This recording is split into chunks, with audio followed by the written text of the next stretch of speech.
Hello friends, welcome back to the new video guys. In this video guys, I am going to show you guys how can you on your portable hotspot and guys how can you use your hotspot setting in your Poco phone guys. In this video guys, I am going to show you guys.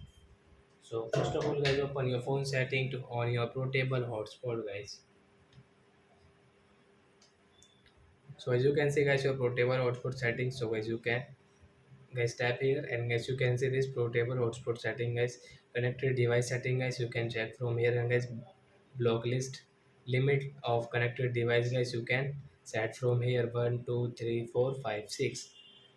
Then guys come back, then guys you can see one time data limit setting. So guys you can set from here one time data limit setting in your Poco phone.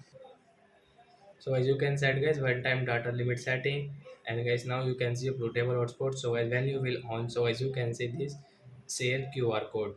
So as you can share your hotspot with your friends and your family member if they don't have any data, so guys they can connect Wi-Fi, yeah, like means your phone. So guys you can share with your, and guys when you will off it, so guys you can see guys this QR option will remove in your Poco phone. So guys you want to on your hotspot, so guys you can on and off from here. So I hope friends you understood how to on hotspot and off, and guys how to use hotspot setting in our Poco phone. I have told you guys, so I hope friends you have understood. So that's it guys, thanks for watching the video guys. Now we will meet on guys next video guys with new topic. Before going guys, please go and like my video, subscribe my channel. Bye bye friends.